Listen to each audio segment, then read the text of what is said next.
పోలవరం జిల్లా మారేడుమిల్లి మండలం దేవరపల్లి పాఠశాలలో ఫుడ్ పాయిజన్ బారిన పడ్డ విద్యార్థులను సిపిఎం రాష్ట్ర కార్యదర్శి శ్రీనివాసరావు పరామర్శించారు. పాఠశాలలకు నాణ్యత లేని సరుకులు సరఫరా చేయడం వల్లే ఈ పరిస్థితి తలెత్తిందని ఆయన ఆరోపించారు. ప్రభుత్వం తన తప్పును చిన్నస్థాయి ఉద్యోగులపై నెట్టి వారిని సస్పెండ్ చేయడం అన్యాయమని మండిపడ్డారు.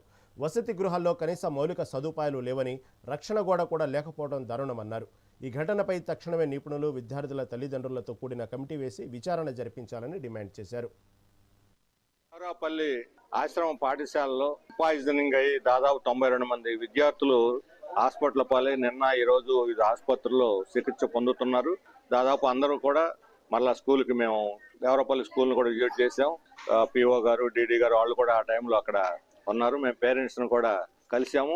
ఆశ్రమ పాఠశాల, గురుకుల పాఠశాలలో తీవ్రమైనటువంటి వాటి నిర్వహణలో తీవ్రమైన నిర్లక్ష్యం జరుగుతుంది. ఈ రోజు దేవరపల్లి మాత్రమే ప్రారంభం కాదు. గత 2 మాసాల్లో డిసెంబర్, జనవరిలో శ్రీకాకుళం మొదలుకొని అన్నమయ్య జిల్లా వరకు దాదాపు 7-8 జిల్లాల్లో కొన్ని ప్రైవేట్ ఇన్స్టిట్యూషన్స్ లో కూడా SRM లాంటి పెద్ద యూనివర్సిటీల్లో కూడా ఇటువంటివి జరిగి పిల్లలు ఇబ్బంది పడుతున్న పరిస్థితి కనిపిస్తుంది. ముఖ్యంగా ఆశ్రమ పాఠశాలలు అవసరమైనటువంటి నిధులు మొత్తం ITDA GCC ద్వారా సరుకులన్నీ కూడా సప్లై చేస్తారు. వాటిలో క్వాలిటీ ఉందా లేదా, తగినంత క్వాంటిటీ ఉందా లేదా, ఎవరు కూడా దాని మీద చెక్ లేదు, క్వాలిటీ చెక్ అసలే లేదు. వాళ్ళు ఏది సప్లై చేస్తే అది పెట్టేయాలి.